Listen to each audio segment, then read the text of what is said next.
Wait, what? We're on right now? I guess I better get serious then, huh? Here we go. I'm just kidding. You know I was paying attention. I wasn't rocking out to elevator music, was I? I mean, I was, but I was doing it on purpose. Kind of a mixed bag of emotions and reactions to tonight's 5-3 loss.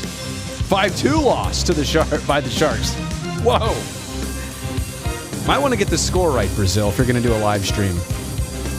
A tale of, 3 different games, really. Digging a hole, making it more than respectable in the third period, and then the 2 empty netters, which put just a different coat of paint on everything at the end and make it unfortunate, right? When you look at 5-2, it's just got a much different feel than 3-2, like it was with, 6 minutes left in regulation. Welcome to Sharks Night Shift here on a Thursday. Glad to be with you from the NBC Sports Studios here in San Francisco. We just finished the post-game show. I always do these live streams, and I'm realizing that I might even do better with them if there was kind of a certain format to follow. And by that, I mean, I like to come on here at the beginning. I like to make a handful of points. Excuse me, by the way, as I dive through my soundboard here. But what I'm trying to do is maybe organize the reactions to every game into 3 major points. Now, it also helps because I have... Number 1. I've got that ready to go, right? Number 2. Number 3. Okay, thank you, Mr. Announcer Man. So I have those in the can already, but I also thought, maybe when I come on here and I spit out a dozen things and, some of it makes sense and usually it leads from one to the next, maybe it would be better if I just come up with kind of 3 big thoughts of the game. And then after that, we'll go back and do questions and comments. And obviously I will have the live chat up. So start firing away there. I will get to your Q&A in just a second. So if we really are going to stick to this format, then without further delay, Number 1. It's got to be digging a hole for yourself tonight, and specifically by taking penalties. Now, I like Jake Middleton. I like what he's done as a pair with Erik Karlsson. I like how he's jumped in the role this year, solidified himself in the spot, and guys seem to love him as a teammate. I'm very pro Jake Middleton. I want to state that from the beginning. But we all have tough games. We all have tough nights. And for him to go to the box all 3 times for San Jose, twice in the second period, once at the beginning of the third period, and for Minnesota to get those 2 power play goals in the second frame, that really stings. That's a hard... And granted, he wasn't out there on the kill, and how they scored wasn't necessarily his fault, but how they got in that opportunity were his penalties. And I just think, though, overall, if you look at the first, it was 3-0, 15-20 into the second period. So 35 minutes into this game, 36 minutes in, if you just stopped it right there, the Minnesota Wild, they looked and felt like they were up 3-0, even without the power play opportunities.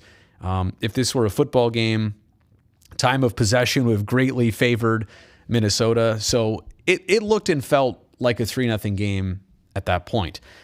This is the part you'd rather erase from the night, but you can't. Minnesota, they came into this game looking like they had won those last 8 in a row, as they did.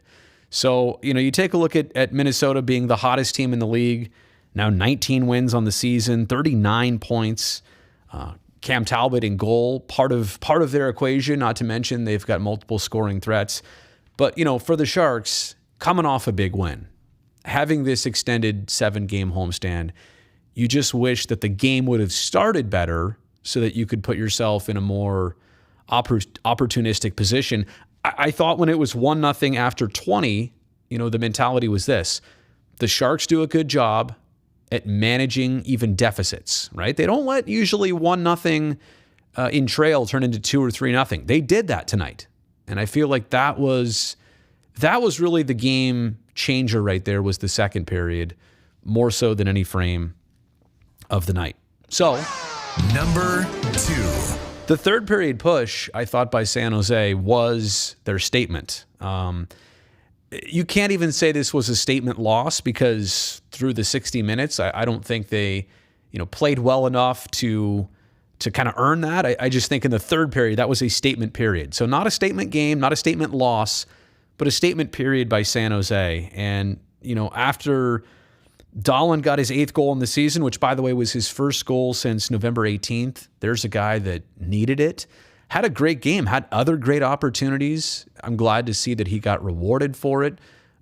He discussed in the interview after the fact that, missing a couple games like he did with that weird shoulder/arm injury that nobody can still figure out, that it did kind of set him back a little bit, got him off his rhythm, got him off his pace, and maybe it took him a little while, a couple games to gain that back. But here he is. Glad to see that. Glad to see Tomas Hertl score for a 3rd straight game, coming off the hat trick last time out. And tonight he buries a power play goal, which put San Jose within 1, as close as they would get. And actually, I think it was right after the Dahlin goal, 3.5 minutes in, to get that early, right, to start the push in the third period, the Sharks had some jump. They had some zip to their game. And, Bob Boughner throwing those top lines in a blender, I know that's always a big deal made of that. The fans say, well, could you have done it earlier? Randy Hahn even mentioned that. Of course, those are all great afterthoughts too, but I don't know. I don't see it being as big a deal as maybe some perceive it to be. Changing players on lines, or in this case, maybe just flip-flopping Couture and Hertl. You didn't put everything in a blender. You didn't put your fourth liners on your top line, or vice versa.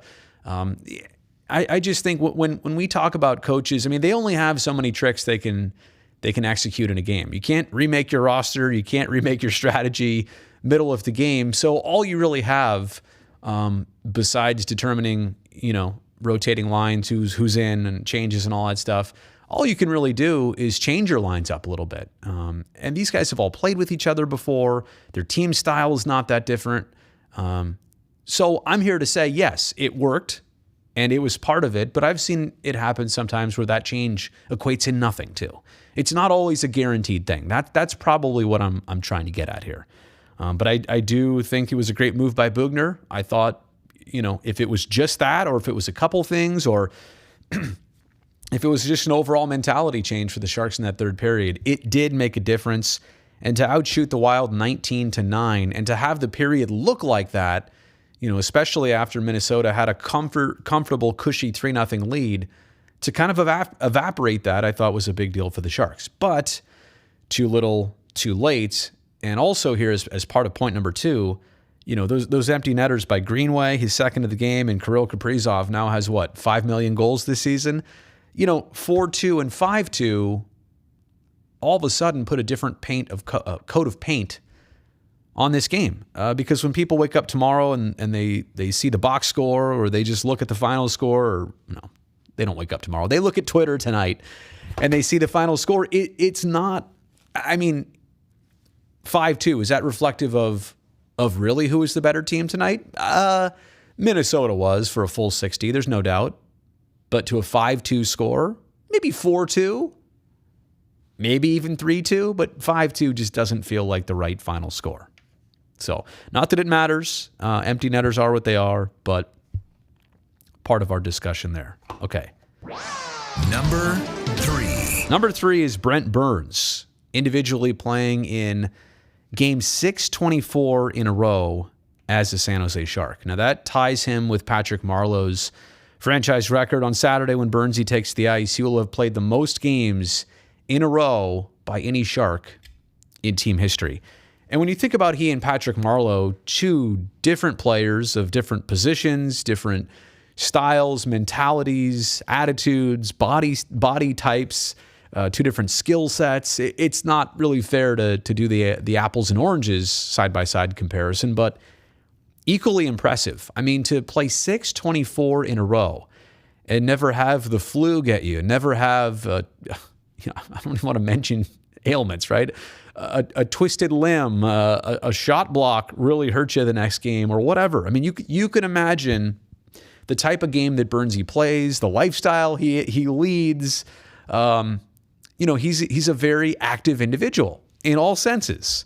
But for him to take care of himself, he actually didn't want to talk about it. In the intermission interview with Brett Hedican, he was kind of like cutting Hetty off, like, nope, can't go there. Can't talk about that. He is more than stitious. Brent Burns is superstitious. And, I get it to a certain extent. I also think that people would be truly interested. He didn't want to talk about it, but people would be truly interested in the regimen and what it takes to, play 624 games in a row. I mean, I don't know so this must have been from the 13 season. Is that what we're talking about here? Just a ridiculous amount of games in a row. I mean, I have missed, well, for a lot of years I didn't miss a show. I've missed a pregame show in the last week. Couldn't talk one day. It was very scratchy and nasally, and it was bad. I missed a show. So for him not to miss a game in that long, knock on everything, wood, plastic, metal, steel, because you just hope that continues for him. And at this point, now that he'll gain the franchise record, and look, what is that? Is that important to him? I don't know. I just think for him, he's more into commitment and being there for his team every single time possible. So just to recap, digging yourself a hole, number 1 point of tonight. Number 2, the third period as a statement, too little, too late, but as a statement is definitely the positive we'll take out of it. And number 3, Brent Burns with the franchise record to admire and to be discussed. I think that deserves some billing. Okay, let's take a look here at the comments. What's the stat on the Sharks losing in their black sweaters? Mark, I don't have that in front of me right now, nor do I even know a place where we could access that. Sportslogos.net. Chris over there does a great job, but I don't know if he tracks baseball records. He's a Canadian. He might track hockey records. We could look it up, but it does feel like the stealth mode since they've been debuted a couple seasons ago. It feels like they come up on the wrong side more than not. Now, is that a ridiculous thing to tie to an actual game result? Do the Sharks play different in those sweaters? Do they prepare differently? Do they execute differently? No. I can think of several other jerseys. Were the reverse retros bad luck last year? Were the throwbacks, the original 91 throwbacks a couple years ago, were those also bad luck? Are all the alternate jerseys bad luck? I don't know. But I do acknowledge what you're suggesting here is that the stealth mode jerseys, the black ones with the teal on the elbows, they do not seem to have a great record. So I'm not here to put any rhyme or reason to it, because I think, in reality, it's all superstition, but at some point we have a big enough sample size to say there's something going on here. So, is it Fadi? This season they've lost every game. Well, it's only been a couple, small sample size this year, but I'm going back to the last couple years. Pretty sure they didn't have him last year. Like last year was a blur. But in all the years they have had him, it just seems like the overall record probably not impressive. Heyo, why can't the Sharks just start on time? And even against Calgary the other day, they didn't score first. So that has been a disturbing trend. I've said it all along. I think the Sharks of this season, they're a really good team when they do score first. I mean, granted, every team plays better with a lead, but especially the Sharks, I feel like they do a good job managing leads when they get them this season. What happened? Your basketball practice went overtime. Well, Sharks got outscored 1-0 in the first, 2-0 in the second, 2 power play goals by the Wild, so it's 3-0. Then the Sharks get the next 2. They make it 3-2, and then 2 empty netters at the end. And that's another question, too. The Sharks and Bugner pulling Aiden Hill with about 2.5 minutes left. I like it, but to get scored on the very first shift with an empty net when you're 6-on-5 out there, that's frustrating, right?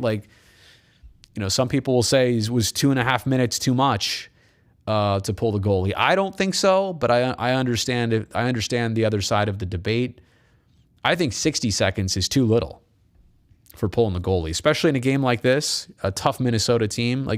And you're not even assured that when you want to pull them, that the puck's in their end of the ice, that you can even get him out of there. So I think you start the clock at the You start thinking about it at 1:45. You do it at 1:30, hopefully. Even at the worst, you get him out of there by about a minute. So, good goal by Hertl in front of the net for the rebound. Yeah, and again, I like the ways Tomas Hertl is scoring goals. It's not just the fact that he's got goals in 3 straight, had the hat trick last time out, but it's the fact that scoring in different periods, scoring in different ways. That's the sign of a healthy goal scorer. Christopher, it's frustrating that Adin Hill gives an early goal every game. Well, not every game, but I know your point, and it does seem like that. I mean, tonight it was 6 minutes and 22 seconds. I want to say last game, are my notes still here? Was it 97 seconds when Dylan Dubé scored? Tonight, Kevin Fiala's 4th of the season, 6:22 into the game. It does feel like in the first 10 minutes of every game, or most games, Adin Hill may have already let one up. Now, granted, he has bounced back. He has responded greatly in a lot of those games. Tonight, what can you say? I mean, he allowed that one. The other 2 are power play goals. So I always put the goalie in. Clearly, they are at a disadvantage in those situations. So how do you judge it, right? The other 2 are empty netters. So think about this. Adin Hill tonight was in goal for only 3 of Minnesota's 5. 2 of them were on the power play, and the first one he gave up early, 6:22 in. And it was on a rebound second chance out front. So was it a bad game for Adin Hill? I mean, people are going to see 5-2 and think that was a bad game, but, again, you can see it in a lot of different ways. And people like Doug will say, hopefully Reimer will be back in their next game. You know what, maybe in a sense, Doug, of just giving Adin Hill a break. He had done 5 starts in the league before, but, that's different for him. So Reimer got 5 in a row, and now Adin Hill got 5 in a row. Kind of curious to see my take on pulling Hill that early. Thought they'd have some good momentum towards the end without the second man, and pulling Hill wasn't the best decision. Maddie, it's crazy. I did not even see your comment yet, and I know I just addressed this. The 2.5 minute thing, early for some people, especially when they score on that first shift. I think 2:30 is among the earliest you want to do it. I think a minute's too late. 90 seconds, probably the happy spot, but I didn't mind it at all tonight. Did not mind it at all tonight. Oh, additional man. No, I know what you meant. Wasn't Hill's fault? No, wasn't at all Hill's fault. Guzma says Hill needs more work with the glove. Well, we'll send him to the Matt Olson Oakland A's Gold Glove School of Fielding with a glove. First baseman's glove is kind of like a goalie's catcher in hockey. Except giving up the early goal. Yeah, again, that's been a theme of the Sharks lately. Probably more so with Hill than Reimer, but it definitely has been something. Andrew, do you think that Middleton would be sat next game for taking too many penalties? We kind of joked a little bit about it on TV at the end. And I said it here on the stream earlier. I mean, Middleton's been a good player this season in a lot of different ways. And you're going to have nights like this where you took all 3 penalties and they scored on 2. And it's going to be hard to sleep tonight. And you're going to run through this game, and you can't wait for the next opportunity to get out there, to wipe this away, and to give yourself a fresh slate. Now, I don't think, I don't think so. I think that'd be a little over dramatic. If he did it for a couple games in a row and wasn't getting the message, then maybe that's what we're talking about, but not in the case of tonight. Hertl should be the first line center. Oh, Christopher coming in hot here. Better than Logan. Might be playing better right now. But again, who's to say what the first line and the second line really are with the top 6 that they have? Is one better than the others? One trio remarkably better than the other? And when Timo's been hot, that's also added to the mix. He's kind of cooled off a little bit to the pace that he's been on. Do you think they might have been intimidated with the Wild being on the 7-game win streak? Did I get it wrong earlier? Did I say 9? Is that only 8 in a row for them? Come on, Brazil, get it right. Whatever it is, it's the most wins in a row by any team in the league. No, I don't think there was intimidation. What I did notice was Minnesota played like they were on a fat win streak to jump in this game and, with confidence and getting shots off and controlling the puck. I mean, it looked like a Minnesota team that was on that type of run that jumped out early in this game. Proto S fell asleep at 3-0. Well, you know what? We on our intermission report, Curtis and I'm not sure if everybody saw this. We were trying to cover up the screens behind us that showed the score in the studio. We were trying to stand in front of them so people couldn't see them. That's why we're real journalists. We are real journalists. When we don't want you to know the score of the game, we'll just stand in front of it on TV. I'm kidding. I hope you understand my sarcasm there. Oh, man, that's awesome. Andrew, hello from Japan, where it's already tomorrow. It's already the 10th of December. I'm talking to you in the future. So, Andrew, I hope you're still here. I know you commented this a while ago, but that's awesome. Thank you so much for checking in from Japan. Jenny says hello. Handle Dog, Shades of Jones.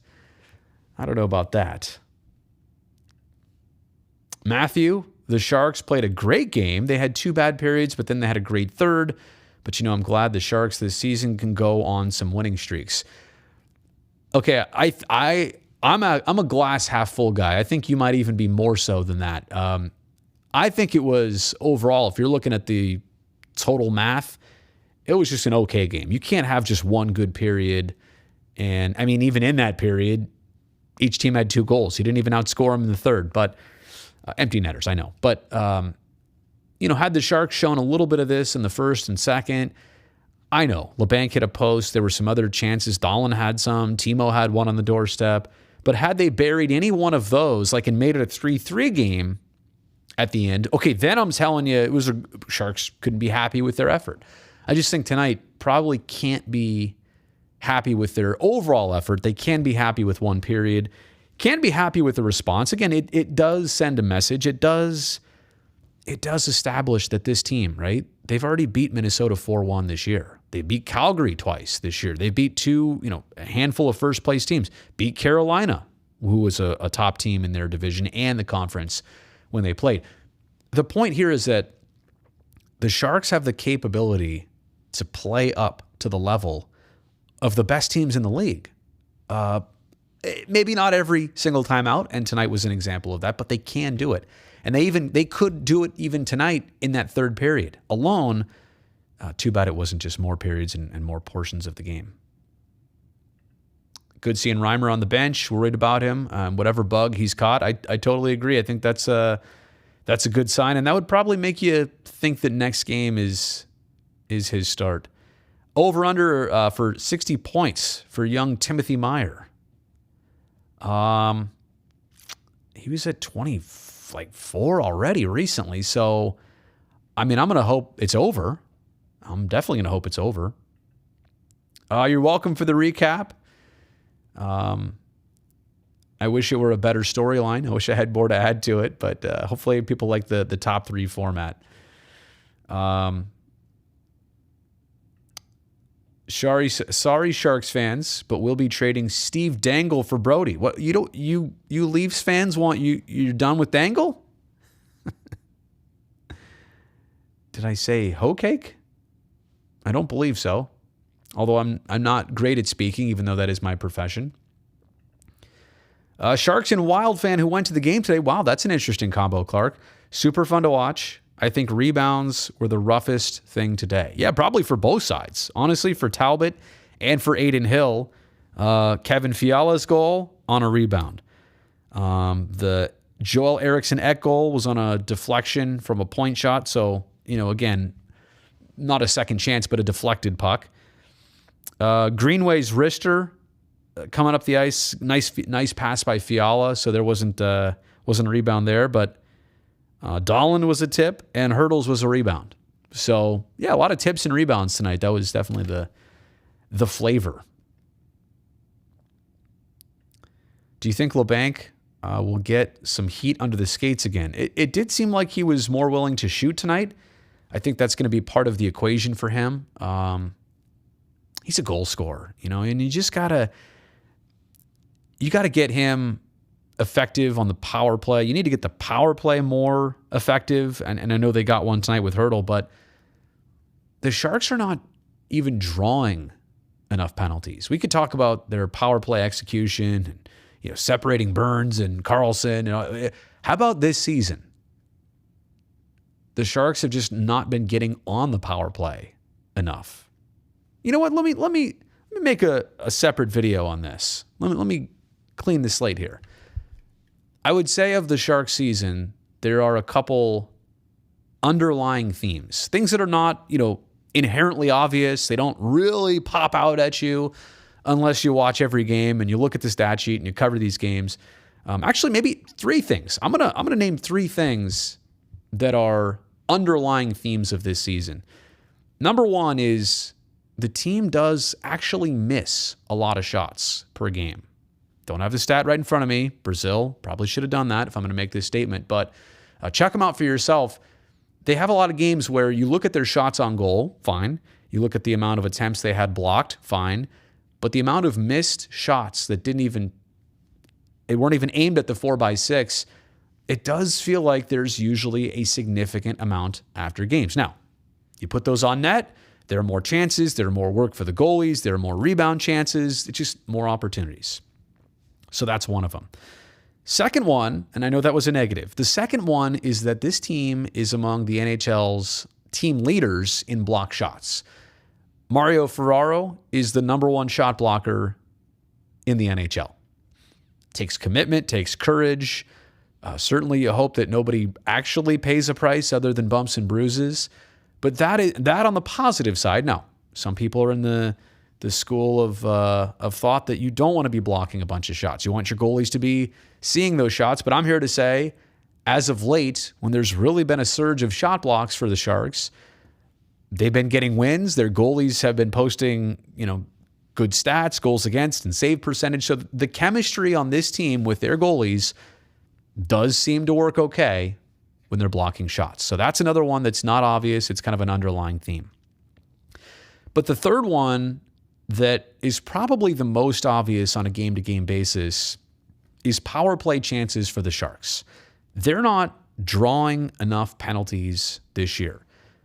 Could that be a couple different things? And fans will be quick to tell you the officiating is always out to get San Jose. There have been a couple games where it did feel like the officials put away all the whistles, right? Sharks didn't take many penalties. They didn't draw many either. So I will say that maybe this year that's a little underlying part of it. But I would also say that puck possession is part of that. The Sharks, in a lot of games where they're, look at tonight, on the power play twice. Is that enough? Shouldn't it be at least 3 times, maybe a fourth? There have been a couple games this year, I think 3 or 4 games where they didn't even have a single power play. Now, we can talk about power play effectiveness and conversion rate and 88 and 65 on the same power play unit or not. Those are all great, deep conversations, but at the same token, you got to do things that get you on the power play. And when you're playing a difficult game for the opponent, you're drawing penalties. You're making them take penalties. Trips, hooks, slashes, whatever, cross-check, holding the stick. So I think that's, as much as I named the other two, shot blocking has worked out. The amount of missed shots they have per game is usually not good, not in their favor. But this one, not drawing enough penalties, it's weird. It's a weird thing to say. You want to see more of that, but you want to see them more dangerous with the puck because that in itself is going to necessitate other teams taking more penalties. So there you go. There's my quick rant on that. That's going to be a separate video here on the channel, in case you haven't noticed how I do it. Anyone else thinks the reffing has been not good more than usual this season? Maybe, and maybe it's just a league-wide initiative, less penalties. I don't know, or there have been just nights like that. Joshua. And again, a night where the Sharks drew a little bit more than 10,000. What's up with the home attendance? I don't know. This was talked about last time here on the live stream, and I I think it's the obvious thing to say that there are still a lot of variables in our world right now. And the Sharks want to be as safe as possible. They have to adhere to guidelines. They are instructed of how to operate their business, but they also want to do it in a manner that keeps you, the customer, you, the people they love, safe and healthy and wanting to come back for more. But at the same time, I really don't know. This team is interesting. This team is encouraging way more than the last couple seasons, turning it in the right direction.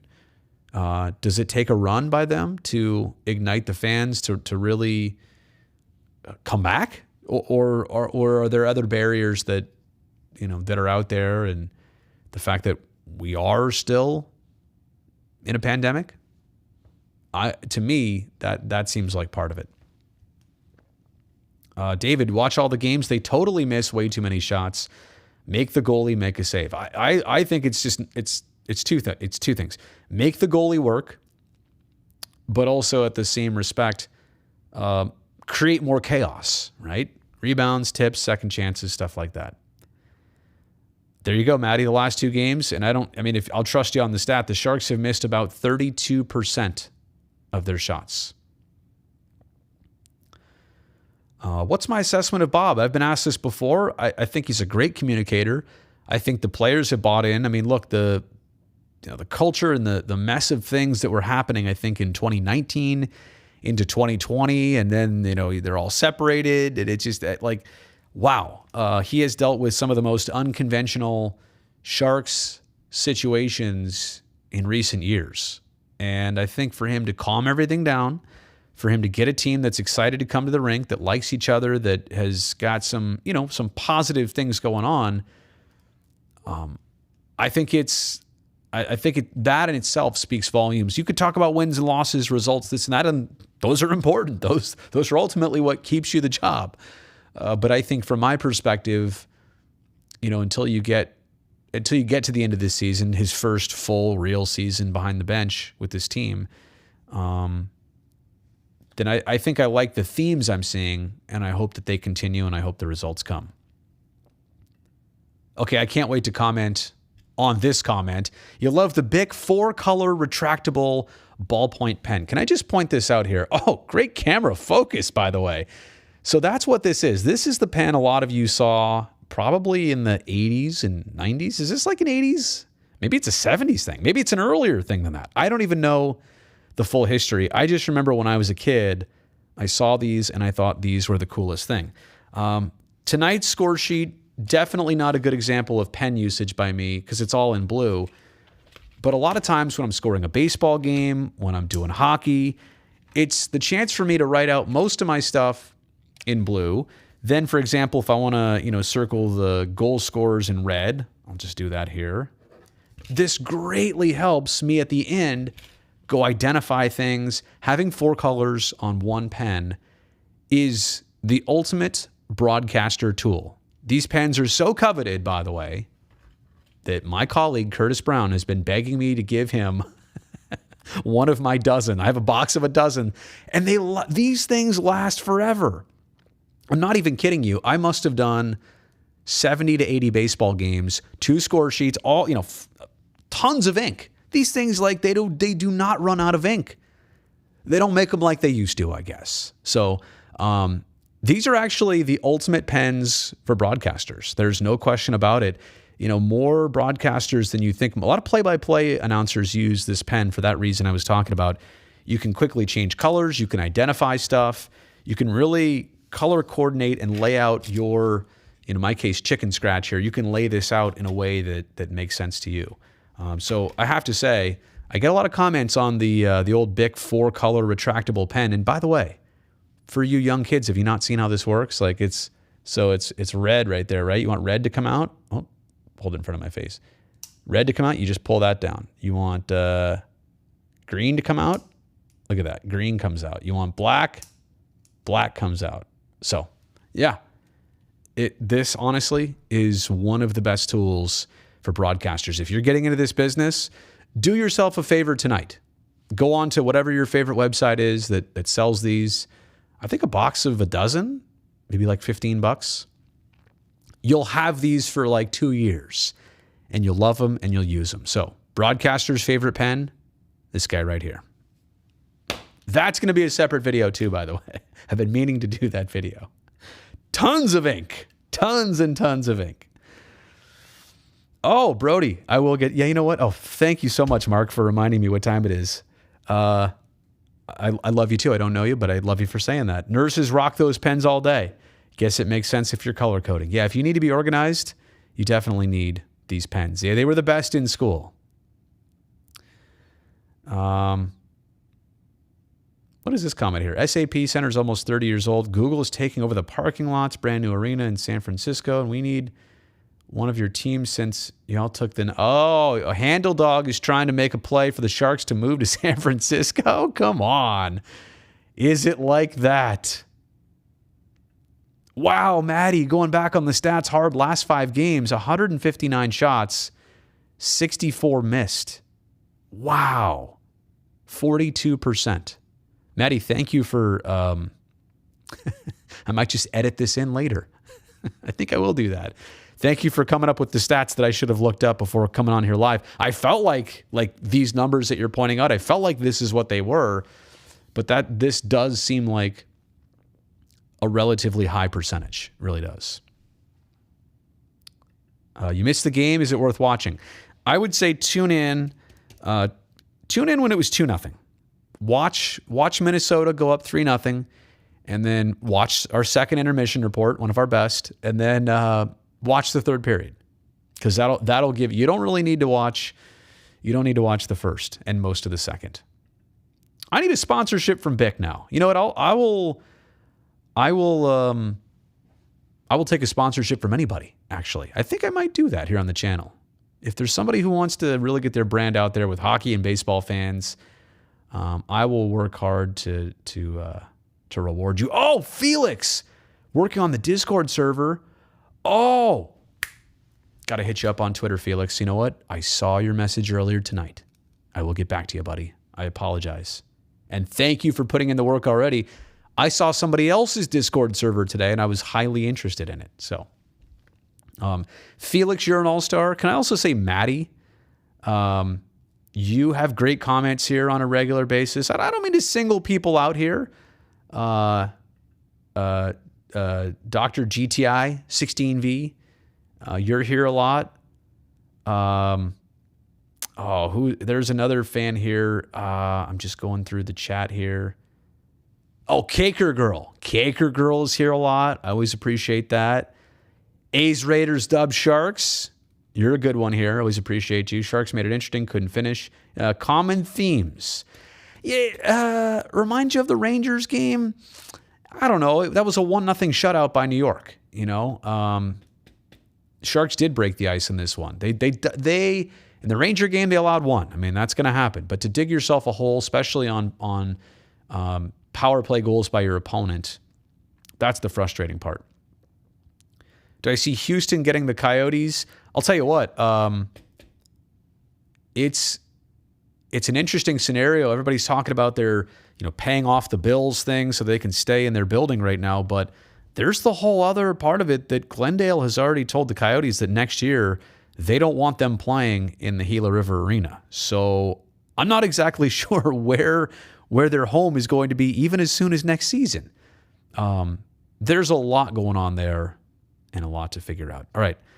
I believe that might be it for the live chat tonight. And the live stream for that matter. So thanks for tuning in, everybody. I really appreciate it. Should I end on this music? Should this be my ending music for a loss? Kind of catchy. By the way, you want to see let me pull back the curtain here a little bit. This is my kind of control screen here. This is the computer where I'm working on the live chat. My soundboard's over here in the corner. This is just a HDMI and breakout box for Ethernet and for my computer. Here's my live switcher. Here's my stream deck where I control all the features, the soundboard, pretty much everything I can control right here on a multitude of different pages. A couple apps right there. But on this screen, preview, program, all the different camera sources. I'm on air. I've been on for 40 minutes. My data rate is about 6.15 megabits a second. I'm also recording this so I can make more videos with it. And the audio meters are all touching the red. This music's getting really loud. Where's this music going, by the way? Okay. I think I'm done with this. Bye-bye music. All right. Now we're going to play it out. Now we're closing this thing out. Interesting loss tonight. The Wild are the hottest team in the league. The Sharks let them have the first period. I take it back. I mean, it was manageable. It was a manageable game after one. It was an unraveled game after two. Sharks made it a game in the third. And then the Wild spray painted all over the scoreboard with those two empty netters. Brent Burns has played 624 games in a row as a Shark. Congratulations to him. That ties Patrick Marleau's Ironman record for Team Teal. Sharks now 14-12-1, and the homestand, the longest homestand of the season, 7 straight games, continues with game number 3 on Saturday. Welcome back to California, Joe Pavelski. Can't wait to see all of you then. Hey, if you like this video, thumbs up on it before you leave so that other people can be recommended to it. Also, don't forget, if you're not subscribing to the channel, can you please do it right now? I would really, really appreciate that. Okay, good night, everybody.